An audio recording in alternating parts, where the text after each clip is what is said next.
Muy bien, nos encontramos entonces en la lectura del capítulo 4 de nuestro libro. Voy a compartirles nada más el resumen y una especie de reflexión al inicio, como siempre nos ayuda para poder ir adentrando en la atmósfera del Junco. Es como una actividad preparatoria para cada uno de nosotros. Y bueno, frase que habíamos compartido el día domingo con las personas que pudieron conectarse el domingo para el análisis general de la primera parte, que estuvo muy, muy significativo y muy profundo.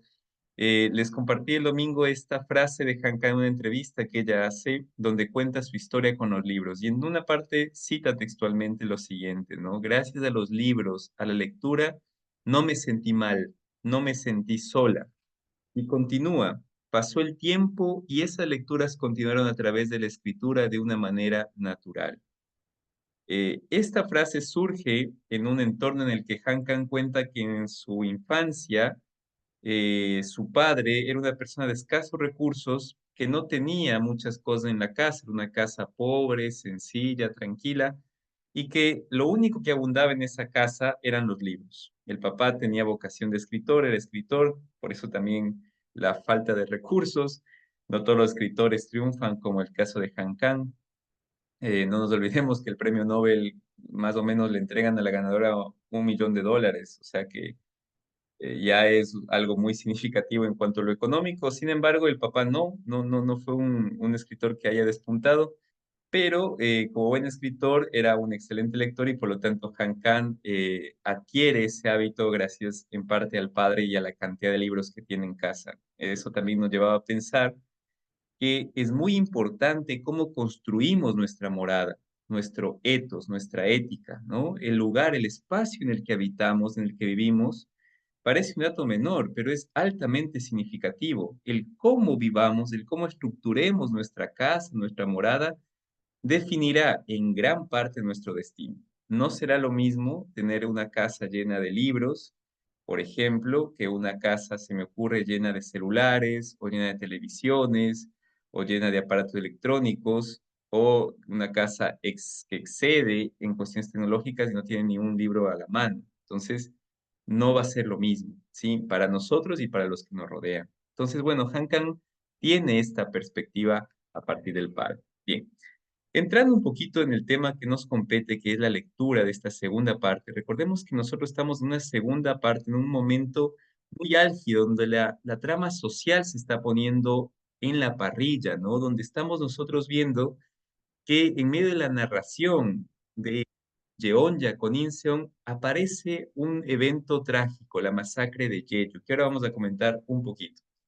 Para entrar en esta masacre, traigo a colación un poema de Giuseppe Ungaretti, creo que ahí se ve, o ahí se debería ver, ahí, de Giuseppe Ungaretti, que fue un escritor, poeta italiano que vive la Segunda Guerra Mundial, que participa en la Segunda Guerra Mundial como soldado, que habita en la trinchera, ¿sí? Recordemos que estas trincheras que servían no solamente como un lugar para esconderse de las balas que el enemigo podía dispararte, sino que también a la vez eran sus dormitorios y a la vez también eran letrinas.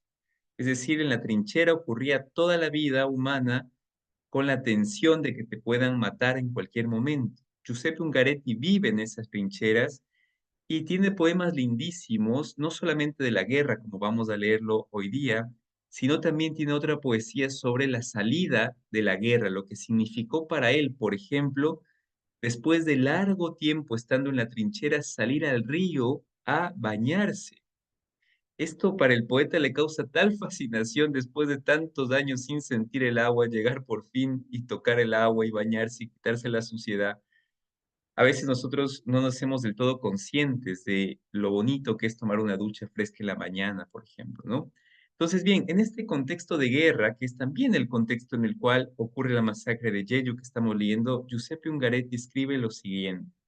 Yo lo voy a leer en el original italiano. Aquí en el Junco hay una costumbre de que toda la poesía se lee en el original porque tiene una sonoridad especial, pero ustedes lo pueden ir siguiendo en la traducción española que tienen en su lado derecho. Me imagino que también ustedes, no sé si en el izquierdo de ustedes, creo que es el mismo que el mío.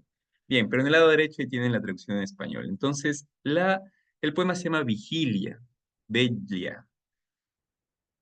Un'intera nottata buttato vicino a un compagno massacrato, con la sua bocca digrignata, volta al plenilunio con la congestione delle sue mani penetrata. Nel mio silenzio ho scritto lettere piene d'amore. Non sono mai stato tanto attaccato alla vita. En la traducción, una entera velada, tendido al costado de un compañero masacrado, con su boca desencajada, vuelta al plenilunio con la congestión de sus manos, penetrada en mi silencio, he escrito cartas llenas de amor. No me he sentido nunca tan aferrado a la vida. Y repito este verso tan bonito en italiano del final, non sono mai stato tanto attaccato alla vita. Miren esta imagen, ¿no? Su amigo, su compañero masacrado al lado y él escribiendo cartas llenas de amor, porque ahí, frente a la muerte, es cuanto más siente que tiene que aferrarse a la vida. Es una poesía profundísima y desgarradora. En esos momentos, cuando uno es consciente de la finitud humana, es cuanto más debería amar esta vida, llena de luces y de sombras, pero una vida plena, una vida que vale la pena vivir. Esta es la crueldad de la guerra, que encierra también, aunque sea difícil de ver, una cierta belleza.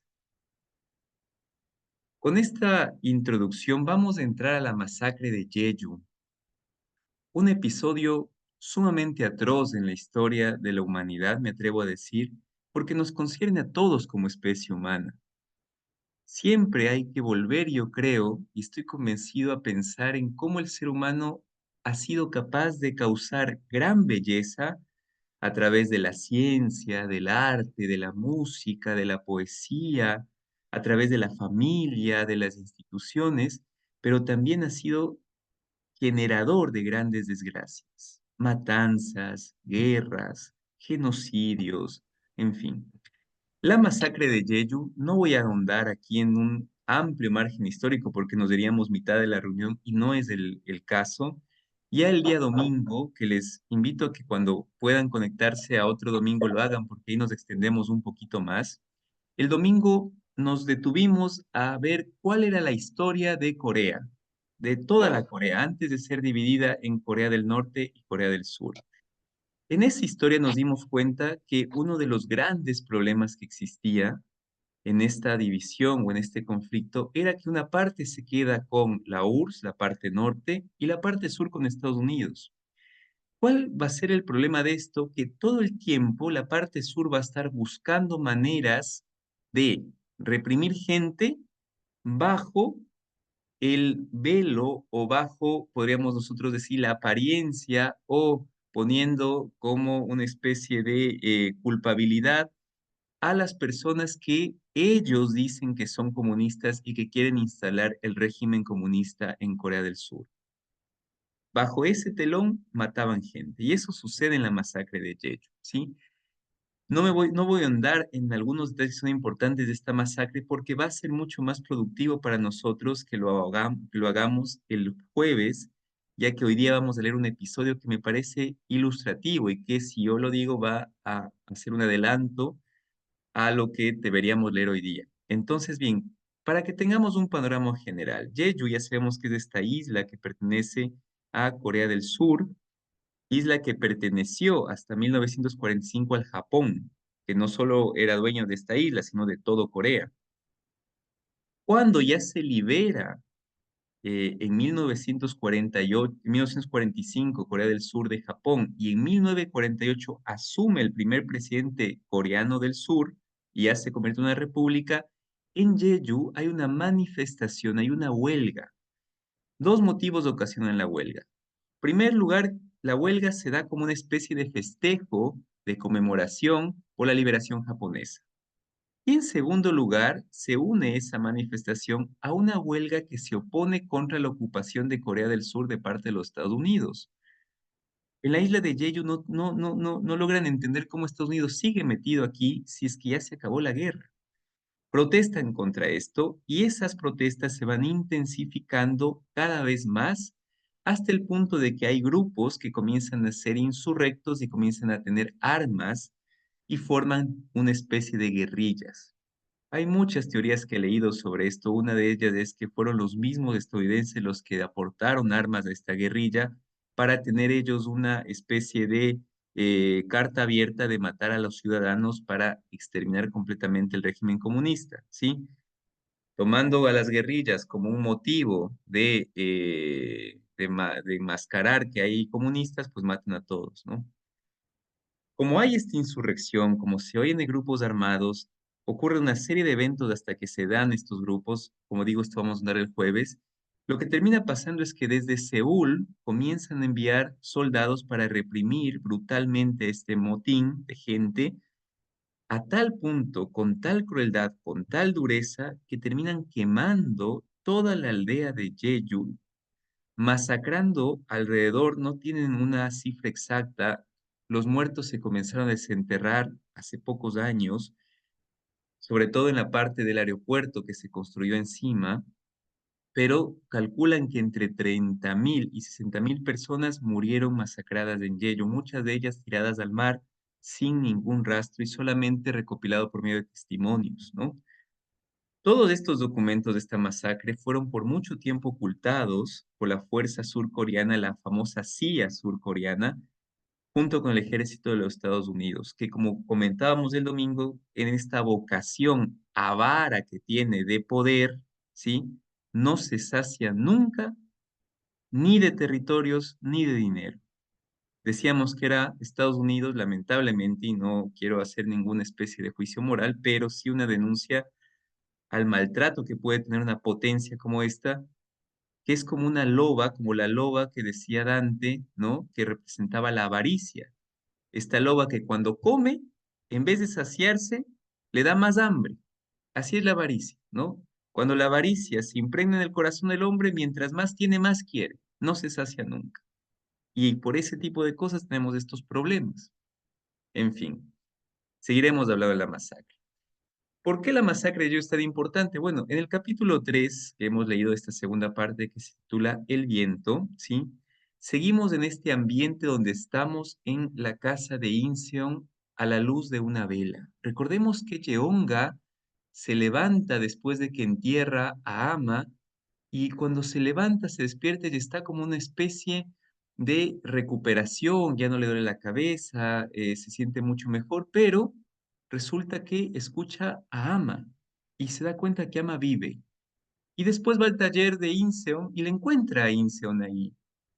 Y parecería que tiene que ver mucho la imaginación aquí de Yeonja. Parecería que Ama es una especie de espíritu, parecería que Inseon también es una especie de fantasma, donde no terminamos de entender qué parte es una imaginación pura de Yeonja, qué parte es verdad, quién realmente está muerta, quién realmente está hablando con los fantasmas. Llega un punto en que ni la propia autora lo sabe, ¿no? Ni siquiera Yeonga sabe qué mismo está pasando. Sin embargo, ella está ahí en la casa. En este ambiente, con Inseon, en una conversación que comienzan a tener entre los dos, surgen dos narraciones muy interesantes de Inseon. Y esas narraciones están básicamente ocupando el centro del capítulo 3. La primera es la del padre de Inseon, que recordemos tiene que ocultarse en una cueva para que el ejército militar no le lleve y no le reclute, y por otro lado para que no piensen tampoco que es un insurrecto. Sin embargo, el padre de Inseon presencia la muerte de su padre, abuelo de Inseon, que son masacrados y quemados por esta masacre de Jeju. Esa es la primera narrativa que nos cuenta el capítulo 3. Y la segunda es la narrativa de Secheon, que es esta mujer que mira desde su casa con atroz espanto cómo los militares formaban en filas a las personas, mujeres, niños, embarazadas, les disparaban, les asesinaban y mandaban sus restos al mar, llegando a tal nivel traumático que ella juraba no volver a comer pescado porque tenía la idea de que los pescados iban a comerse esos cadáveres y que ella terminaría después comiendo esos pescados que se comieron a estas víctimas, ¿sí? Nos narra también Inseon que ella es la primera testigo fehaciente sobre lo que sucede en estas playas y esta masacre maldita que logra ella presenciar. Entonces tenemos dos imágenes fuertes, la del incendio de la aldea de Jeju por parte de la vista o de la narrativa de la mamá de Inseon que le cuenta la historia del papá, cómo el papá ve, cómo queman la aldea, cómo el papá tiene que llevar a enterrar a su propio padre muerto. Y por otro lado, los fusilamientos en la playa a través de la mirada de Secheon, todas contadas desde los registros que ha tenido Inseon, ¿ya? El capítulo 4 que ahora vamos ya a leer nos va a seguir hablando sobre esto que Inseon ha ido documentando en este ambiente. La casa a oscuras, Yeonga, Inseon, una vela de por medio, ¿sí? Muy, muy, muy significativo para contar esta historia. ¿Cuál es la clave? Y con esto ya termino. En el capítulo 2 le pregunta Yeonga a Inseon desde cuándo le pasa esto de que ella siente que Ami, que ya está muerta, regresa a la casa, ¿sí? Y después que desaparece esta sombra de Ami en la casa, Inseon se queda con una sensación de compañía. Entonces, Yeonga le pregunta, ¿desde cuándo te pasa esto de que viene la sombra de Ami y después te quedas con esta sensación de compañía? Y ahí le dice Inseon, desde que vi los huesos. Ella ve los huesos en un periódico donde se sale la noticia que han desenterrado cadáveres a partir de esta masacre que sucedió en Jeju. Es como un impacto, es una imagen de muerte, de resurrección de los muertos, ¿no? Bien. Bueno, con este preámbulo creo que estamos listos para entrar en el capítulo 4. Em, y espero que nos confronte, ¿sí? Porque realmente la literatura, tan bien contada como vemos aquí con Han Kang, donde se va uniendo la ficción con la realidad, la historia personal de Inseo, de su mamá, de su papá, con la historia social, esta dinámica es nuestra dinámica. ¿Quién de nosotros no ha sentido que nuestra propia historia se une a la historia de nuestros pueblos? ¿Quién no ha sentido que alguien de nuestra familia ha sido afectada por las decisiones de un gobierno, por ejemplo, de una nación? ¿Quién no se ha visto involucrado en esto? ¿Sí? Eso es lo importante de esta narrativa. Así que bien, como les decía con este preámbulo, entonces iniciemos el día de hoy. Le voy a pedir, no sé quién, aquí puedo ver, siempre les, pero deja ver, perdón un ratito que estoy. Sofi, no sé si nos podrías ayudar, por favor, con la lectura ahora. Claro. Muy bien, muchas gracias. Dame un momentito nada más. Voy a compartir ahora. Ya, yo también hasta eso. Muy bien. Dame un momentito, por favor, que tenía esto acá. Y no estoy los perritos desconectando. Bueno, los perros. Ya váyanse a dormir. ¿No está eso? Pues ya no. A ver, aquí está. Listo. Dame un momento nada más, por favor. Yo tenía abierto esto y no sé qué pasó. Ya. Bien. Capítulo 4.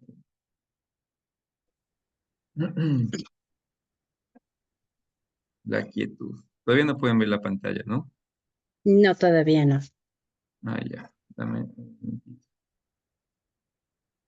Listo, ahí van a poder ver. Ya. Vamos al capítulo Muy 4 bien. de los poderosos. Comenzamos entonces, Sofi, por favor. Cuando levanté a la quietud. Cuando levanté la vista del librito, me sorprendió la oscuridad reinante. Me había concentrado tanto en leer con la cara enterrada en sus páginas que perdí la noción del lugar donde me encontraba. Ni siquiera me di cuenta de que había amainado el viento. Desconcertada, miré hacia los cristales negros de la ventana, sumidos ahora en la quietud. Los mismos cristales que hacía un rato habían retemblado como si fueran a estallar en cualquier momento. La llama de la vela tampoco se agitaba. El núcleo azulado, como una semilla, parecía mirarme a los ojos. La vela se había acortado un par de centímetros y los goteros de cera se habían derramado en ristras y endurecido sobre la mesa.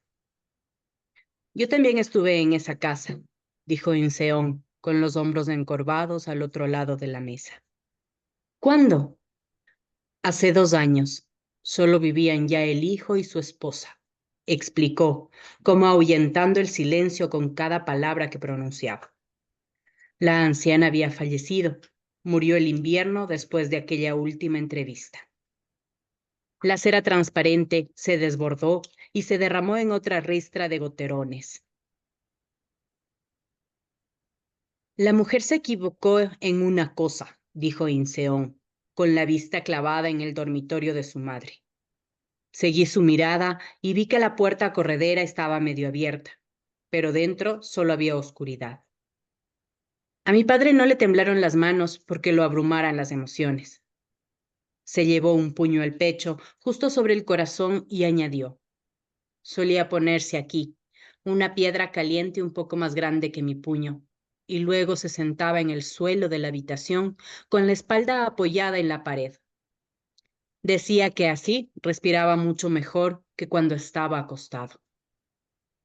Me quedé mirando las venas azuladas que surcaban el puño pálido de Inseón contra su chaquetón negro.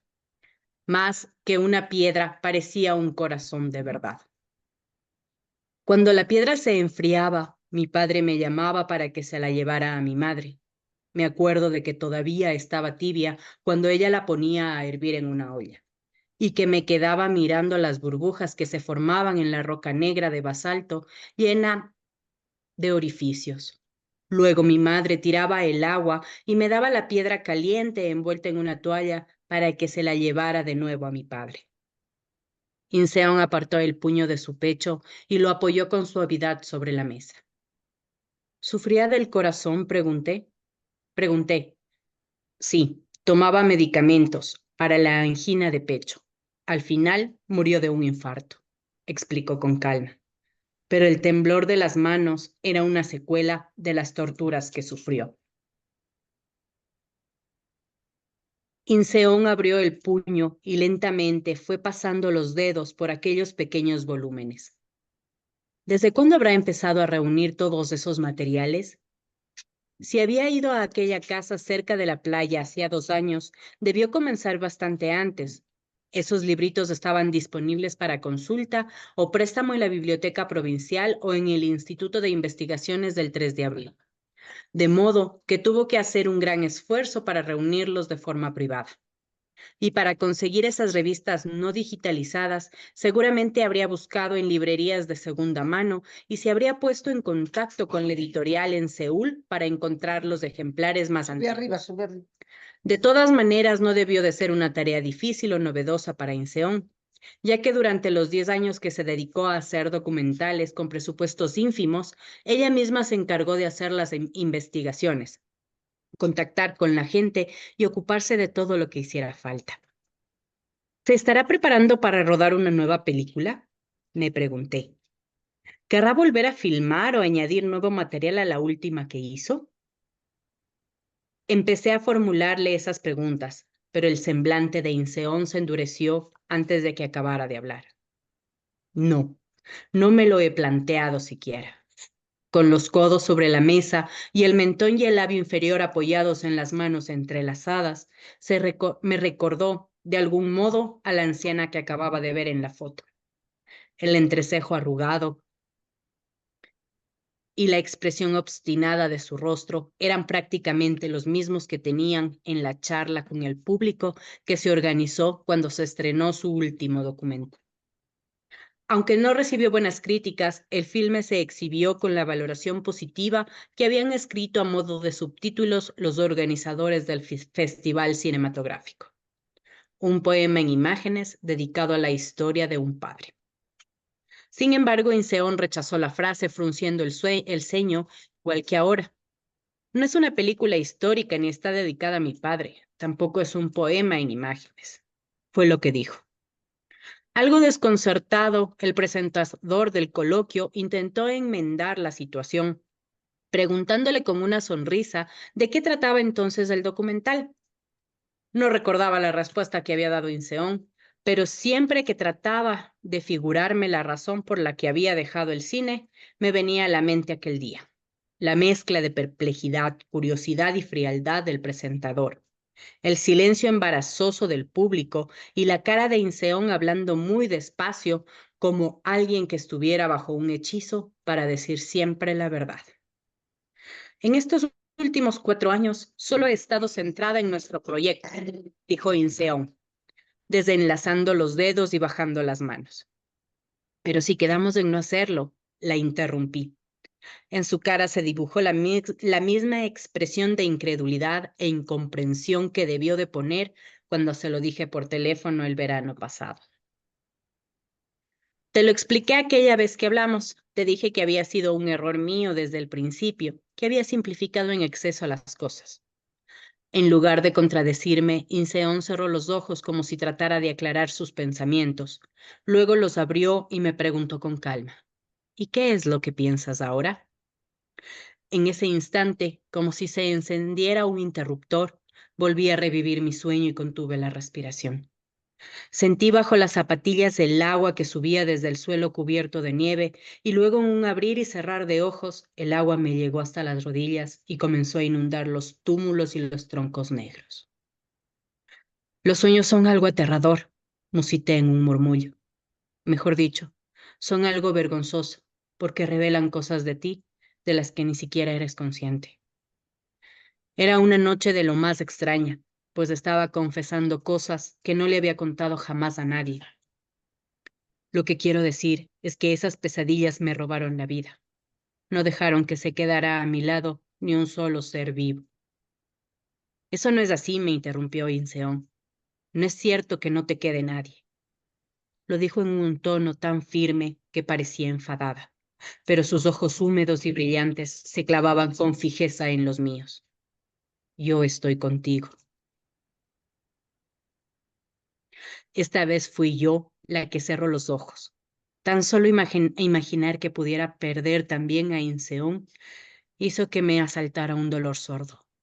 Cuando nos conocimos, ambas teníamos 24 años, pero Inseón ya llevaba un par de años trabajando, pues en aquella época la carrera de fotografía solo duraba 2. En todos los aspectos, ella era mucho más madura y capaz que yo, como le confesé alguna vez. A veces la veía como una hermana mayor. La primera vez que lo pensé fue en Gulchulsan, que fue el tercero de los sitios a los que fuimos para la serie de reportajes sobre montañas y pueblos aledaños. Cuando me dio un espasmo estomacal antes de que empezáramos siquiera a subir la elevación. Inseón consiguió analgésicos y antiespasmódicos en la única farmacia que había en el pueblo y me los tendió con un yogur y una cucharita de plástico, diciéndome: el farmacéutico quería darme también un antiácido, pero pensé que podrían entrarte más ganas de vomitar, así que te he traído. Sin embargo, nada me hizo efecto y esa noche lo pasé muy mal. Cuando al día siguiente no hubo más remedio que suspender el reportaje, Inseón me dijo sin perder el buen humor: ¿qué tal si volvemos el próximo sábado? No es necesario que me paguen esta salida. Lo consideraré un viaje entre amigas.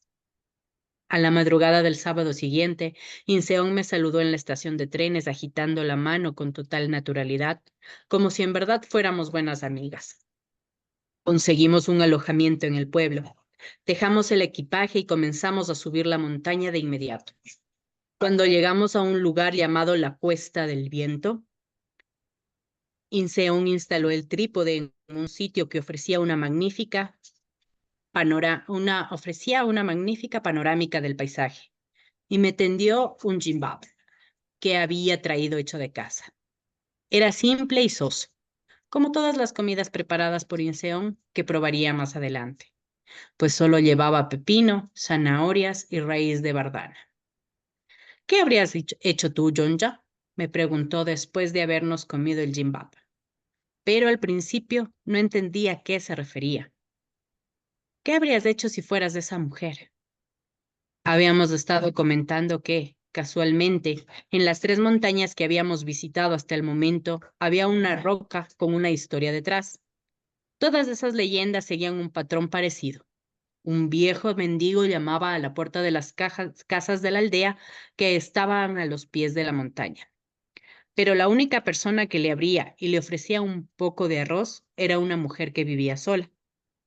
Para agradecerle el gesto, el mendigo le decía que a la mañana siguiente, sin contárselo a nadie, subiera a la montaña antes del amanecer y que, pasara lo que pasara, no se diera la vuelta para mirar atrás hasta llegar al otro lado del monte.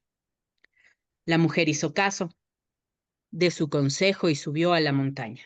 Pero cuando estaba a medio camino, se producía un maremoto o caía una lluvia torrencial que se tragaba la aldea. En cada una de esas historias, sin excepción, la mujer se daba la vuelta para mirar atrás. Entonces se quedaba petrificada en el sitio, convertida en roca. Estábamos a fines de mayo y los días se habían alargado considerablemente.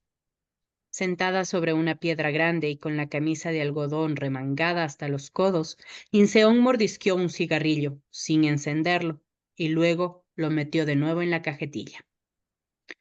Por aquel entonces era una fumadora empedernida, pero a los 30 años lo dejó, pues había una gran sequía y no quería provocar un incendio forestal por descuido. Si no hubieran mirado hacia atrás, si hubieran llegado al otro lado, se habrían salvado, exclamó Inseón, mientras la escuchaba refunfuñar en tono de broma. Me puse a pensar en las rocas que habíamos visto en nuestro primer y segundo viaje. Eran como esbeltas estatuas de piedra que representaban a hijastras, nueras o esclavas, mujeres que habían padecido toda clase de sufrimientos y penurias en la aldea que estaba a los pies de la montaña y que habían acabado convertidas en roca por mirar atrás. Entonces le pregunté, ¿cuándo crees que se convertirán en piedra?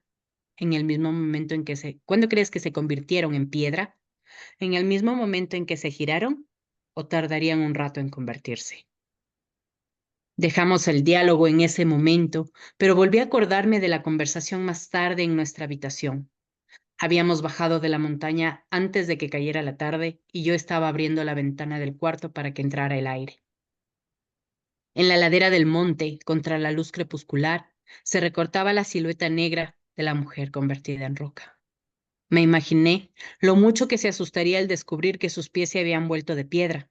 Seguiría subiendo ladera arriba, pues el resto de su cuerpo no se habría endurecido aún. Sin embargo, después de avanzar unos pasos arrastrando los pies, se giraría de nuevo. Esta vez se convertía en piedra hasta las rodillas. Seguía ascendiendo por la pendiente. Solo tenía que cruzar el monte para ponerse a salvo. Sin embargo, volvía a darse la vuelta. Al convertirse en piedra por encima de las rodillas, no le quedaba otro remedio que quedarse en el sitio hasta ver cómo se retiraban las aguas que cubrían las casas y los árboles. Allí permanecía hasta que las caderas, el corazón y los hombros se volvían de piedra, hasta que sus ojos inyectados en sangre se volvían también de piedra. Allí se quedaba, bajo la lluvia y la nieve, hasta que los meses se convertían en años y los años en siglos. ¿Qué habría querido ver? ¿Qué había en la aldea que la hacía girarse una y otra vez? Inseón se acercó a la ventana, después de haber puesto a cargar las baterías de los aparatos y ordenar el equipo. La leyenda dice que la mujer se convirtió en piedra, no que muriera, ¿no es cierto? Dijo. Encendió un cigarrillo, aspiró el humo y lo expulsó lentamente. Tal vez no murió entonces. Quiero decir, quizá lo que se convirtió en piedra fue solo su piel, su cascarón. Ahora que lo dices, tal vez tengas razón, le respondí al ver que sus ojos brillaban con aire travieso, a pesar de esforzarse por componer una cara seria, como si sus palabras no fueran ninguna broma. Dejó allí su cascarón y se marchó muy lejos, exclamó Inseón, levantando los brazos como una niña dando vivas. ¿A dónde? Le pregunté, siguiéndole la corriente. ¿Quién sabe? A lo mejor empezó una nueva vida al otro lado del monte, o tal vez se lanzó al agua. ¿Al agua? Sí, volvió buceando. ¿Por qué? Porque quería salvar a alguien allí. Porque si no, ¿por qué si no habría mirado atrás? Gracias, Sofi. Cari, ¿nos De puede nada. ayudar, por favor?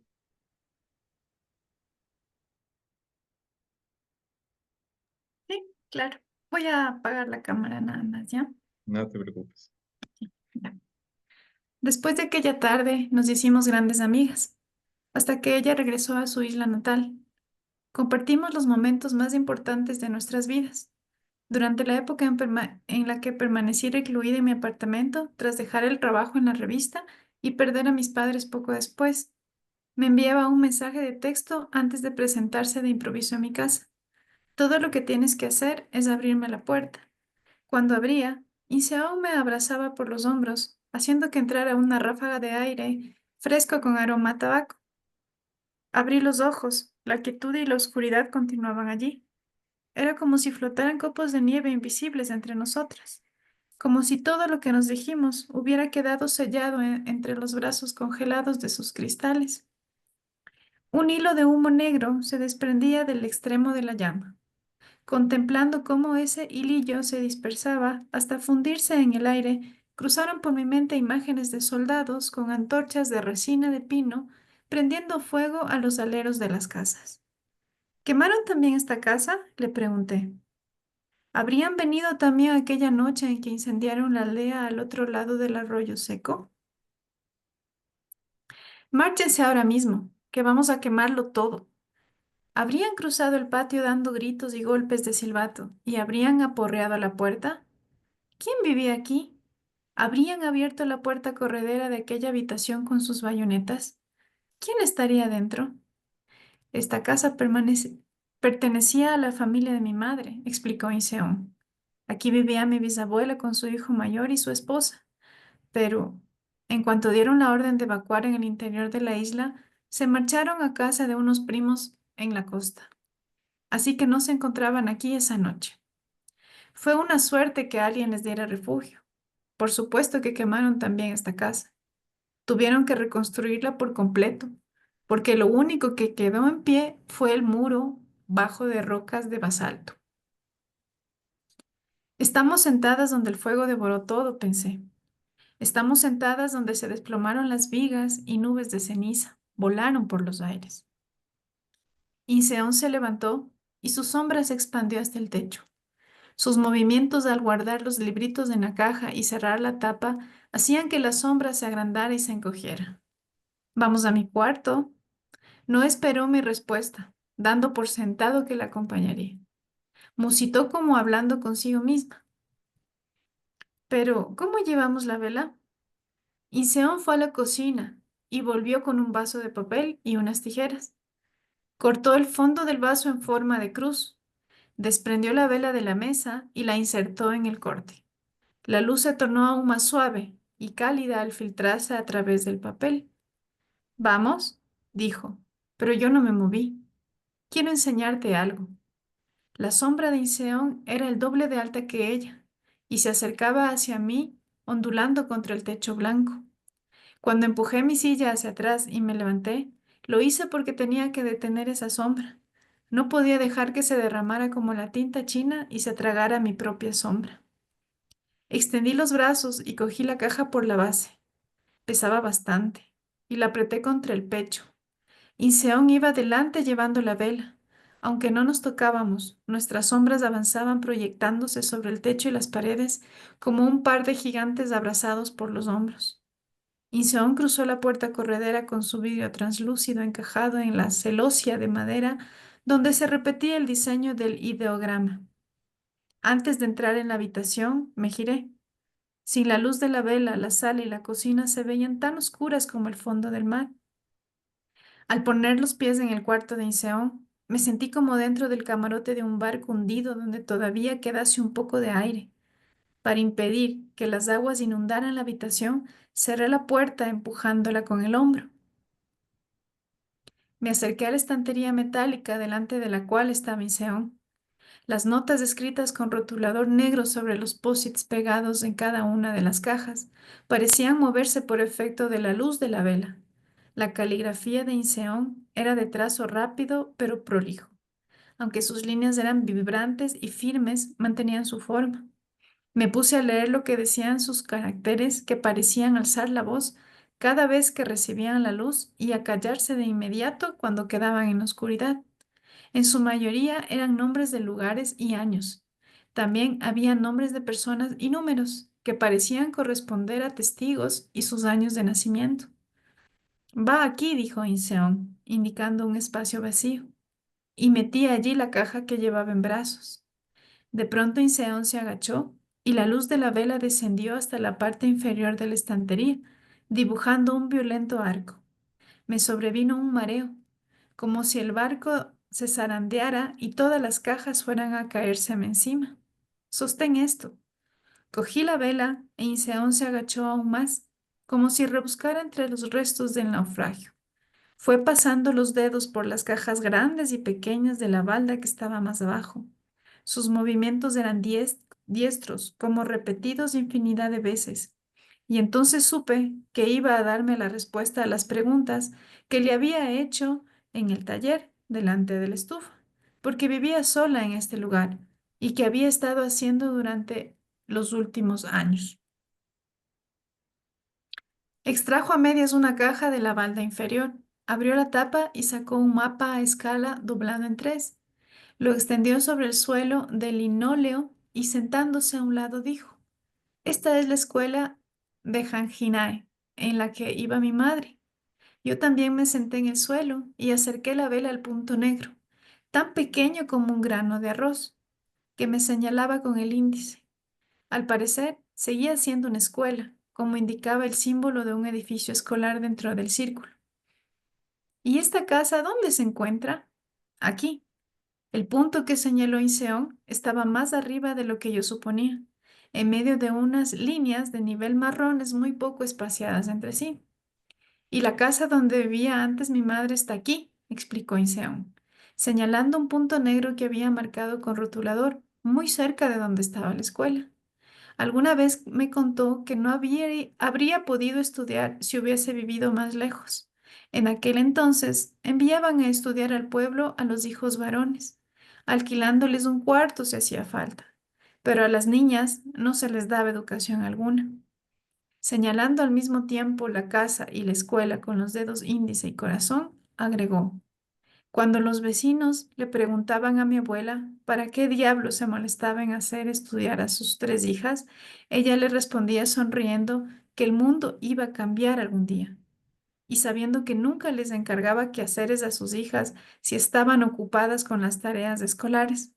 Mi madre y su hermana pequeña tardaban más tiempo a propósito en hacer los deberes.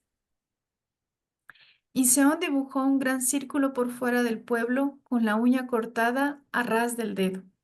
La orden de evacuación regía para las zonas de la isla situadas a 5 kilómetros de la costa, por lo que Hanjinae quedó fuera. Mi abuela, preocupada por su madre y por la familia de su hermano, que estaban viviendo en la casa de unos primos lejanos cerca de la costa, abusando de su generosidad, envió a mi tía y a mi madre a hacerles una visita para llevarles arroz y patatas.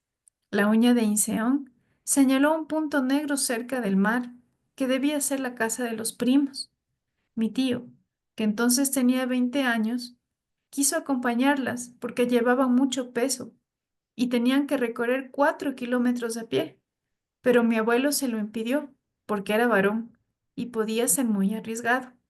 La más pequeña, de 8 años, se lavó la cara y se cambió de ropa para ir con ellas, pero mi abuela no se lo permitió porque se cansaría a mitad del camino y sus hermanas tendrían que cargar con ella. Ya te lo conté una vez, ¿te acuerdas? En cuanto acabó de decirlo, los detalles de aquella noche volvieron a mí con total nitidez.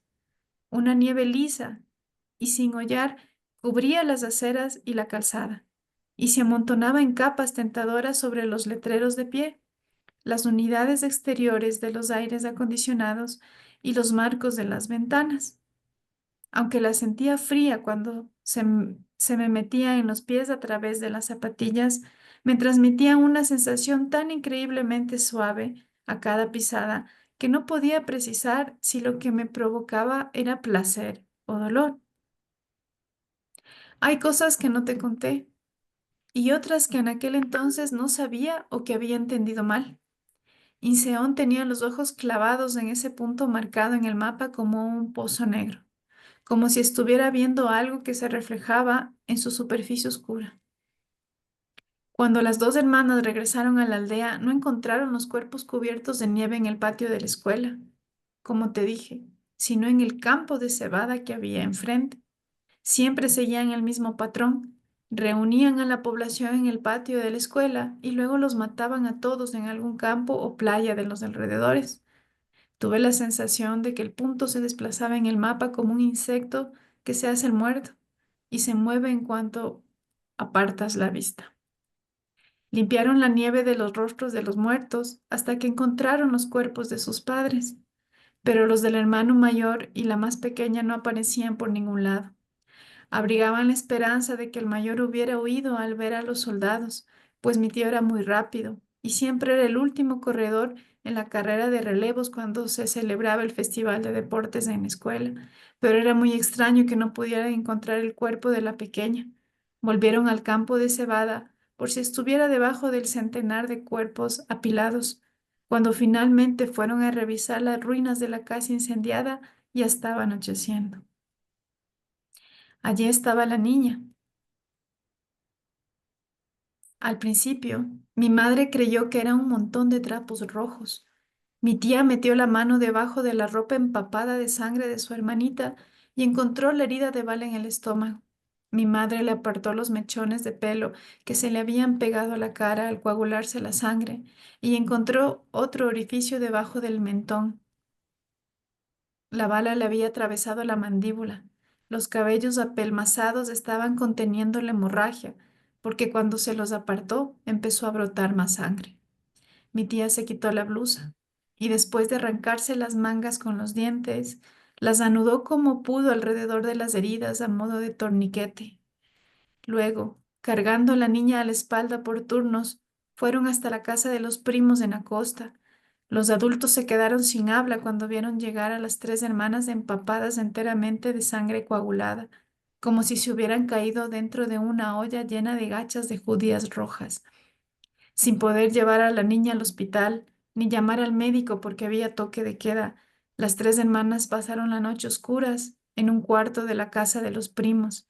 Las mayores se cambiaron y le pusieron ropa limpia a la pequeña, que seguía inconsciente y apenas respiraba. Mi madre se acostó a su lado, se mordió el dedo índice con los dientes hasta sangrar y se la metió a la boca a la niña, pues había perdido mucha sangre. Su dedo cabía justo donde se le había caído un diente de leche y le estaba creciendo uno nuevo. Le gustó sentir cómo su sangre se derramaba en la boca de la niña y casi no pudo respirar de la felicidad cuando a partir de cierto momento su hermanita comenzó a chuparle el dedo como un bebé. En las pupilas de Inseón ardían llamas y hollín al mismo tiempo. Cerró con fuerza los párpados, como tratando de apagarlos. Cuando los volvió a abrir, el fuego se había extinguido. Cuando mi madre empezó a perder la lucidez, no hacía más que hablar de aquella noche. La vela en mi mano iluminaba a Inseón desde abajo, haciendo que una sombra oscura se extendiera alargada sobre su nariz y sus párpados. En aquel entonces ella estaba todavía muy fuerte. Mientras me contaba aquello, me agarraba la mano y no me soltaba, aunque hubiera acabado de hablar.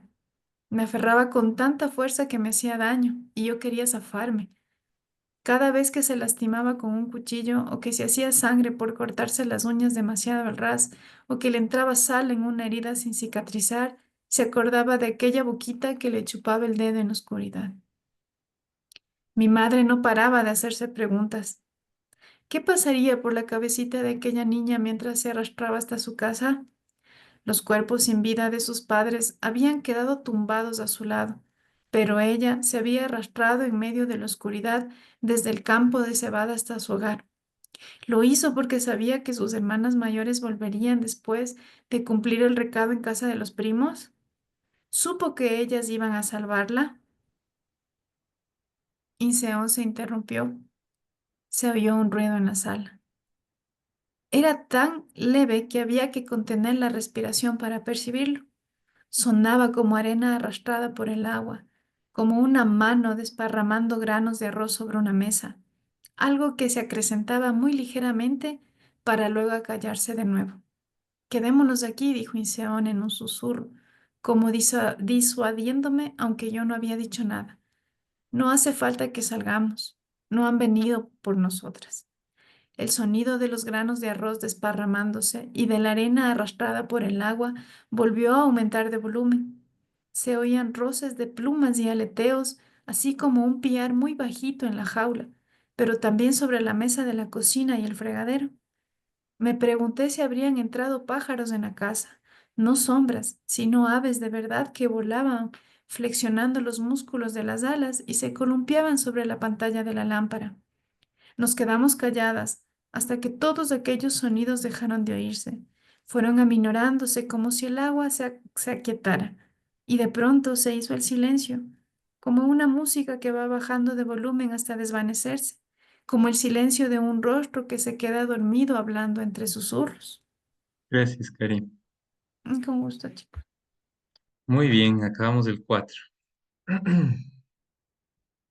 Muy profunda, fuerte, dolorosa la escena que acabamos de leer. Em, sí, un poco sin palabras, ¿no? Sobre todo esta imagen tan fuerte de la mamá de Inseon lastimándose para darle a la hermanita, ¿no? Que no se muera desangrada, entre otras cosas, ¿no? Unido a todo el ambiente que nos narra Han Kang de misterio, de sombras, de ruidos, un ambiente también un poco terrorífico en cierto sentido, pero que acompaña, como habíamos dicho el domingo, el ambiente con la narración. Así que bueno, tenemos este momento para compartir en salas, para Laura que se integra este momento existencial, es decir, ¿qué me dice la lectura a mí? Ahorita acabamos de responder a la pregunta, ¿qué dice el texto? Leyéndolo, tratando de analizarlo, y ahora viene la pregunta, ¿qué me dice el texto a mí y ahora en este momento que estoy viviendo en mi vida cotidiana? Y ahí podemos compartir también libremente reflexiones en torno a lo que pensamos, sentimos, vivimos con el texto. Así que bueno. Vamos a hacer 3 salas. Les invito a que podamos dar clic en aceptar para irnos. Tenemos 15 minutitos para este momento. Y en la sala 3 va a estar Alexis de moderador. En la sala 2 le voy a pedir a Tati que nos pueda ayudar esta vez como moderadora. Así que no sé si estás por ahí, Tati. Creo que sí, ¿no? Aquí estoy. Buenísimo. Que nos ayudes ahí con la sala y en la sala 1 estaré yo. Así que bueno, vamos Ok. entonces ingresando ahorita a las salas. Ahí les envío.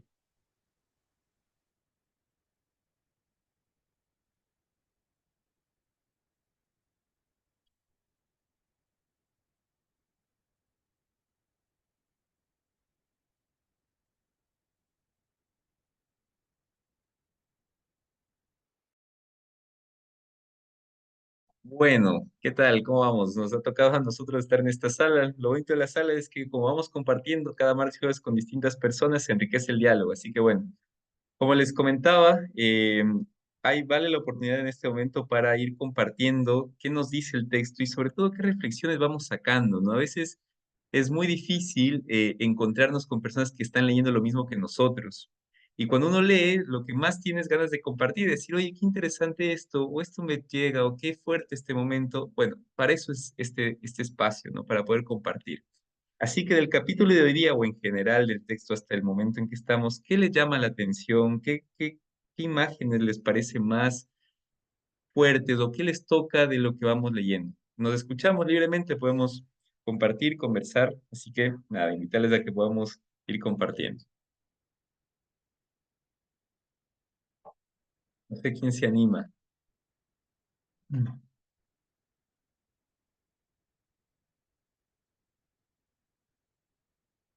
Laura, sí, adelante. Gracias, buenas noches. Bueno, muy interesante la lectura en voz alta, compartida. En realidad nunca había tenido la experiencia de hacerlo así, solo sumarse al club y ya con con la lectura hecha. Entonces, muy interesante porque vieran que lo primero que noté con este ejercicio que me llamó mucho la atención es que todos le ponemos una entonación distinta al mismo texto. Mm. Eso puede tener que ver con muchas cosas, ¿verdad? Con la forma de leer, con la forma de ir entendiendo el libro hasta ahora, que ya vamos bastante adelantados. Yo me sumo hasta hoy con ustedes, pero ya lo había leído, entonces por dicha no me siento tan perdida, pero sí me llamó mucho la atención porque mientras oía a las compañeras, las dos tuvieron un ritmo distinto de lectura y el que llevaba yo en mi mente también es distinto. Entonces eso me llama la atención porque hace que uno se fije en cosas que quizá cuando uno es el que está leyendo pasan desapercibidas. A mí este capítulo me gusta mucho. En general el libro me gusta mucho. Eh, y yo voy a partir del título, ¿verdad? Donde nos habla de un título llamado La quietud. Y me parece que es un título que dice mucho del capítulo, porque yo siento que hay como muchísima destrucción alrededor de los personajes, pero también hay mucha destrucción interna. La forma de pensar y de sentirse y la necesidad de poder entender qué es lo que está pasando al entorno, me parece que está a flor de piel. Y cuando hay tanta cosa complicada alrededor, ¿verdad? Y tanta información que uno quizá no puede procesar, se siente terror, que es una palabra que se utiliza mucho en este capítulo cuando se habla de los sueños, son algo aterrador. Y claro, son algo aterrador, dice, porque revelan cosas de ti que están en el subconsciente. Es decir, que trae a flor de piel cosas que quizá uno trata de alguna manera de ocultar y aquí salen. Entonces me llama esto mucho la atención porque cuando salen estas cosas que están ahí ocultas, las pesadillas que están en sueños forman parte de la realidad y entonces nos encontramos en donde hay que buscar la quietud, hay que buscar el espacio para dejar de tratar de entender y que las cosas se empiecen a explicar por sí solas. La parte que más me gustó y con esto finalizo es donde ella refiere, estamos sentadas donde el fuego lo devoró todo. Estamos sentadas donde se desplomaron las vigas y nubes de cenizas volaron por los aires. Esa es la parte que más me gustó porque siento que es una idea de construcción a través de o sobre las cenizas de la destrucción. Entonces esa idea me lleva a esa mezcla perfecta entre, entre lo tormentoso y la paz necesaria para tratar de construir. Eso es lo que más me ha gustado. Muchas gracias, Laura. Qué interesante y qué profundo tu comentario. Te agradezco mucho. Partiendo de lo que te escuchaba, me han surgido varias ideas también. Primero, es interesante este detalle que mencionas sobre la lectura, ¿no? Me has hecho acuerdo de una frase de Borges que él solía repetir mucho y que decía que la voz es del alma del ser humano, eh, tratando de hacer referencia a que por medio de la voz uno descubre justamente una psique de por medio, un sentimiento, una forma. Entonces, claro, la lectura en voz alta de alguno u otro modo nos revela situaciones que el otro vive, pero que también nos confrontan a nosotros. Eso es muy bonito. Y lo otro que has mencionado eh, con respecto al título, es cierto, ¿no? Yo lo que me he dado o lo que me he ido percatando y lo que en algún momento Sume Yon, la traductora de Han Kan, también menciona es que el libro está todo el tiempo como en una especie de moneda de luz y sombra. Cada capítulo tiene mucha sombra, pero siempre hay un destello de luz en cada capítulo. Como en el tema de, como tú decías, todo se está desmoronando y hay una quietud también de por medio, ¿no? Se viene a la mente, por ejemplo, cuando, donde se ve claramente esta imagen, ¿no? Está Yeonga yendo a morirse, ¿no? En este momento donde está queriendo llegar a la casa de Inseon, todo se derrumba, todo está cayendo, y Pak sale la luz de la luna, una luz, ¿no? Después Pak la luz del taller de Inseon, que nunca se había apagado a lo lejos. Siempre hay luces en todos los capítulos, y aquí está también esa luz de la quietud, y que me parece muy rica también con el tema de la amistad, ¿no? Y eso, de paso, ya comparto lo que a mí de este capítulo me gusta mucho, es la historia de amistad de Inseon y Yeonga, ¿no? Esa parte me parece tan significativa porque realmente conecto, vincula a dos personas, ¿no? Y nos permite ver que entre las dos hay un reflejo, hay un reflejarse, ¿no? La historia de Yeonga se acerca mucho a la historia de Inseon y ese vínculo es la amistad también que han formado, que han construido. Eso me parece muy bonito, ¿no? Cuando le dice, no estás sola, ¿no? Y con voz fuerte, Inseon le dice, no, estoy yo aquí. Qué bonito, me conmueve muchísimo, ¿no? Gracias, Laura, por citar estas ideas y estos diálogos también. No sé si Susana, Gina, Elena quisieran compartir algo a partir de lo que han ido sintiendo, lo que han ido viendo en el libro, ¿no? Sería bueno escucharlas. Hola Dani, buenas noches. Hola, Gina. Mira, en mi forma de ver el libro, o sea, voy a empezar desde el principio. Laurita dijo algo muy cierto. Todos tenemos nuestra forma de leer y de darle un motivo o una acentuación o una intención a las palabras que leemos dentro de una lectura. Y eso lo hace más enriquecedora porque quizás en ese momento yo estoy más motivada para poderlo leer y eso lo transmito con mis compañeros. Yo coincido contigo sobre el tema de hoy, sobre la amistad. Em, es increíble, o sea, verdaderamente yo siempre he creído que es una bendición el poder tener a un verdadero amigo que está contigo en las buenas y en las malas. La redacción en una parte donde están hablando ellas de que todo pues, se derrumbó, de que todo se quemó, que todo fue pues deshecho a cenizas. Eso habla sobre un crecimiento donde nosotros como seres humanos nos desmoronamos y también nos podemos levantar desde las cenizas. Es la capacidad humana que tenemos de crecer y de ser pues seres humanos, bueno, creo yo, con motivación hacia la vida misma, ¿no? Yo he notado mucho que sí, en toda la lectura, sí habla mucho de cosas oscuras, de miedos y logra llegar a la luz, pero sus destellos son así como muy parpadeantes dentro de toda la lectura. Entonces es una lectura que sí te envuelve y sí te llega a hacer sentir que, carambas, o sea, qué difícil es haber vivido una situación tan fuerte, aunque hayan sido tus antepasados, ¿no? Creo que es muy, muy elocuente todo lo que en este episodio se cuenta, porque yo realmente me sentí muy, muy conmovida de ir escuchando y tratar de llevar mi mente al lugar y tratar de imaginarme lo que ellos estaban viendo cuando volteaban las mujeres y se convertían en piedra. O sea, trataba de llegar a sentir qué era lo que les pasaba por la cabeza a esas mujeres, por qué volteaban para atrás, o sea, la curiosidad de voltear a ver cómo se inundaba el pueblo, ¿no? Creo que es un libro que realmente te lleva hasta lo más entrañable de tu ser. Gracias, Creo que Gina. sería todo, Dani. Muchas gracias, Gina. Qué profundo también lo que nos compartes. Escuchándote también me viene a la mente la imagen de este capítulo cuando, hablando de la amistad y unido a los sueños que hablaba Laura también, sale este tema de que en este diálogo Yeonga siente como si fuera una confesión, ¿no? Y lo menciona así, es como si me estuviera confesando, como si estuviera abriendo realmente toda la vida, porque justamente abre los sueños, ¿no? Hable que desde a partir de estos sueños se derrumba todo. Recordemos que no sabemos la historia de Yeonga, ¿no? Yeonga en algún momento aparece al principio con familia, con una hija, ¿no? A la que llevaba y después nos asoma una Yeonga completamente sola, aislada, pero con un sueño que no le deja dormir, ¿no?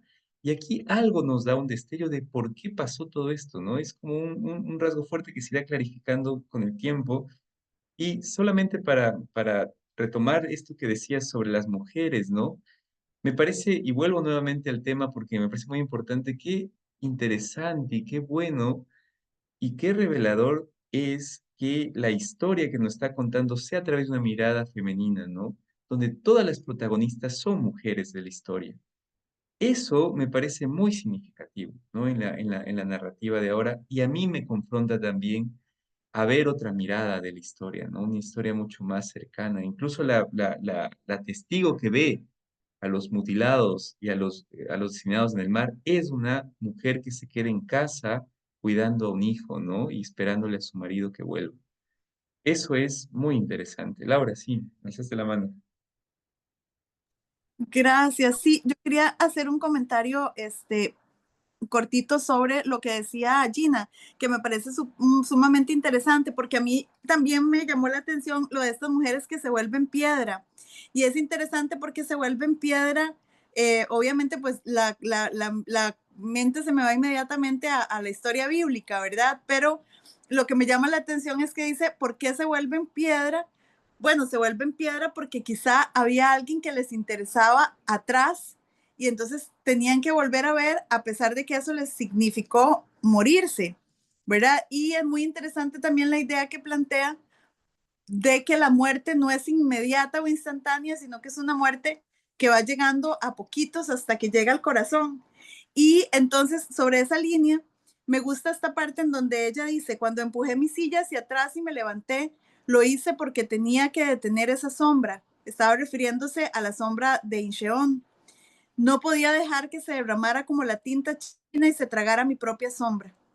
Esto a mí me llama la atención porque creo que un rasgo que a mí me gusta mucho de Han Kang es que ella usa muchos símbolos y Mm, me parece que siempre detrás de estas ideas está la idea de que aquí hay exactamente, pues hay historia, hay amor, hay cuidado, hay amistad, pero también hay la necesidad de cierto distanciamiento, porque si usted no logra hacer ese distanciamiento, pasa lo que ella dice acá, ¿verdad? O sea, termina viendo una sombra que te envuelve al punto de que roba tu propia sombra, la termina borrando, y eso es una característica que también está, creo yo, en los libros que he leído de Han Kang, por ejemplo, en La Vegetariana, eso está como mm, muy, muy latente también, el cuidador que termina destrozándose bajo la sombra de quien cuida. Y aquí me parece que entonces John ya en algún momento se percata de la necesidad de hacer este espacio, porque si no le pasa lo de las mujeres que se convierten en piedra, vuelven a ver para atrás porque hay alguien que interesa,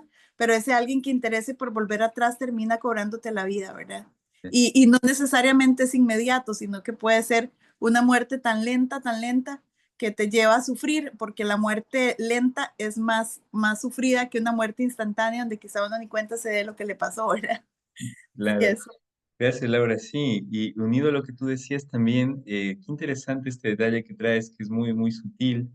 Y es importante también, no nos olvidemos cuando sucede la silueta con los pájaros, ¿no? Y Yeonga pinta sobre un pájaro, sobre el pájaro que había pintado Ama, y menciona, ¿no? Que probablemente al día siguiente todo se haya confundido y por lo tanto todo desaparezca, ¿no? Nuevamente esto de la confusión, ¿no? Del cuidado de no tapar una sombra con otra, ¿no? Muy interesante. Gracias, Laura. No sé si Susana o Elena quisieran comentar algo del capítulo. Me gustaría escucharles. Hola, buenas noches. ¿Qué Bueno, tal? a mí, yo ya leí, terminé el libro, pero lo que sí me deja como el mensaje de la amistad es porque cuando nos llevamos tan bien con alguien y lo conocemos durante tantos años, ¿por qué nos distanciamos de esa amistad? Porque vemos que, eh, que se quieren, que se extrañan, bueno, sí, viven distantes, pero ahora, porque se distancian, ¿no? Y también me destacó ese aspecto psicológico de cómo nos marca una situación que hemos vivido en el pasado, ¿no? Y ese interés de querer conocer de dónde venimos, lo que pasó con nuestros abuelos, con nuestros tatarabuelos, y cómo nos llega a marcar en nuestra vida actual, hasta tal punto que la mamá este, dedica su vida entera a buscar pistas, a investigar, y ese mismo interés lo despierta en su hija, que después de que fallece la mamá, sigue buscando, sigue indagando, le sigue dando curiosidad. ¿Por qué despertó tanto interés en su mamá y sigue investigando? Al final, ¿qué es lo que descubrió, no? Esos aspectos me llaman muchísimo la atención del libro. Gracias, Susana. Sí, realmente yo comparto contigo. Bueno, yo también he tenido como mucha inclinación a poder sacar toda la psicología que tiene de por medio estos relatos, ¿no? El personaje, sobre todo con los sueños, que es tan importante esta idea de que los sueños pueden ser como una de las vías más regias de revelar el inconsciente, ¿no? Aquello que nos desborda o aquello que no queremos ver y que aparece ya en una especie de conciencia más relajada en la noche, en fin, va uniendo situaciones. Me parecía muy interesante. Yo no he visto, no he encontrado todavía ningún análisis donde se pueda ver cómo la psicología está presente, por ejemplo, en este relato. Sería bonito que alguien se animara a hacerlo, sería muy, muy interesante. Y por otro lado, también esto de la amistad, ¿no? de la vinculación que tienen ambas es muy, muy profundo, ¿no? Y se puede ir como viendo durante todo el relato y va creando como estos ambientes, ¿no? Y finalmente con la parte histórica que mencionabas, ¿no? Como esta tendencia se llama de buscar la raíz, ¿no? ¿A dónde está sujeto? A mí me parece muy, muy importante. em, y qué lindo que haya como esta especie de transmisión, ¿no? Creo que está claramente puesto la necesidad que tenía la mamá, el trauma que también puede esto causar, ¿no? En este relato que le cuenta apretándole la mano a Inseon al punto de casi lastimarla. Muy, muy, muy significativo. Porque no es solamente una historia cargada de edulcorada, es una historia de dolor también, ¿no? Es una historia sangrienta, pero también una historia que después va a ser de esperanza. Así que gracias, Ana. Muy bien, no sé si Elena quisieras cerrar hoy día con broche de oro para comentar algo y contigo vamos cerrando.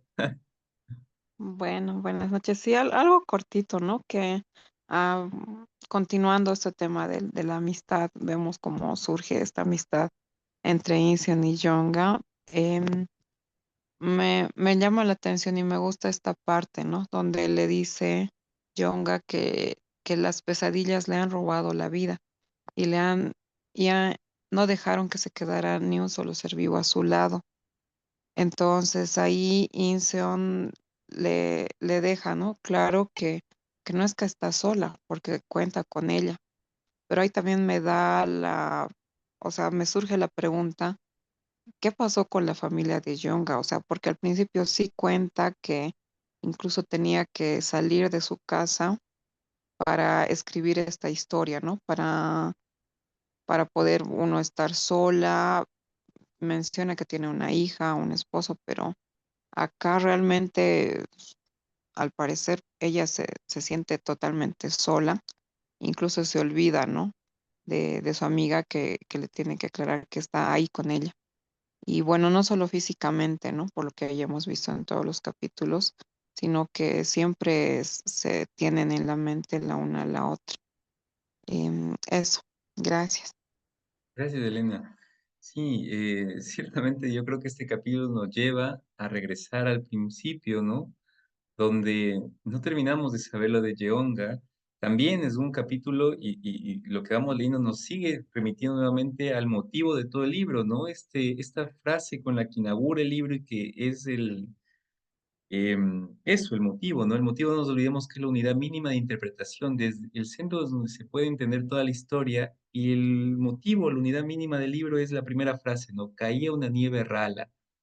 Eso ya nos dice todo la dinámica del libro, ¿no? Ahí va a estar en esas frasecitas, esas tres palabras, toda la dinámica que va a llevar y toda la dinámica después del sueño, ¿no? Porque es un sueño esa nieve. Aparte que es en un marco de sueño, es caída, no solamente como la caída física, la caída existencial del ser humano, la nieve con todo el ambiente que tenemos nosotros de fragilidad, de oscuridad, de tiempo, y rala de extraña, misteriosa. Ahí está compendiado todo el libro, realmente. Es genial. Así que bueno. Muchas gracias, Elena, por volver nuevamente a ese inicio. Y nada, volvemos volviendo a las salas, terminamos por hoy día, nos encontramos en la sala principal, nos despedimos así en la sala principal. Así que nos vemos en la sala principal. Ahorita cierro grupos.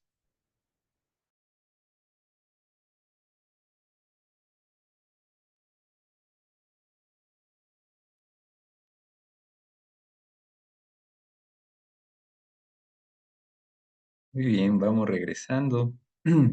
Bueno, agradecerles por el diálogo muy profundo, muy valioso. Hay una parte enriquecedora, como decía Laura, yo también he tenido la oportunidad de participar en espacios distintos, ¿no? Donde uno puede compartir ya en la totalidad del libro, pero he encontrado una especie de, no solo de riqueza, sino de crecimiento cuando uno va detallando capítulo por capítulo. Es más interesante también, es como tener estas dos perspectivas, ¿no? Eso es muy bonito, así que gracias por todas los martes y los jueves de ayudarnos, porque realmente la visión que tiene cada uno de nosotros es lo que le da riqueza al espacio, ¿no? Así que creo que juntos nos vamos enriqueciendo, ¿no? Justamente. Así que agradecido siempre por eso. Vamos a esperarles un ratito más a que regrese el resto. Yo siempre cuando ya vuelvo a las salas veo que toda la gente está hablando en las salas porque me sale aquí, creo que siempre tengo la sensación que les corto pleno diálogo. Espero no haberles cortado mucho, disculparán, pero ya el Hola, tiempo me hola. apremia. No, sí, sí sale un recordatorio ahí de 60 segundos previo Ah, a que se cierre la sala. Sí, qué sí. bueno, qué bueno. Sí, Muy ahí ya bien. nos despedimos y todo, pero sí, hermoso diálogo, muchas gracias más bien. Bueno, les agradezco yo también por todos los aportes que hemos tenido. En mi sala también ha habido un diálogo muy profundo, muy bonito. Eh, Recordarles nada más fechas. La próxima semana se cierra el libro, lo vamos a terminar. Aparentemente ya lo terminaremos la próxima semana. De ahí vamos a tener 2 días para hacer productos artísticos, que es una riqueza también que cada uno puede explorar a través del arte que le deje el libro. Ya un poquito a las personas que se han integrado al final de la lectura les contaremos de qué trata ese espacio. Y después vamos a tener después de los productos artísticos, está ya confirmado un taller con Doris sobre técnicas de lectura. Así que Doris, una profesora universitaria, siempre acompaña a la Google Junco. La gran mayoría de nosotros le conocemos y ahora nos va a ayudar con un taller de 2 días para mejorar nuestras técnicas de lectura. Es una maravilla realmente el taller y les invito a que podamos como participar de eso. Ya después elegiremos el nuevo libro. Estamos ya en recta final. Así que eso, entusiasmado por compartir con ustedes. Cuídense mucho y nos encontramos el jueves. Abrazo. Chao, chao. Nos vemos. Gracias, chao.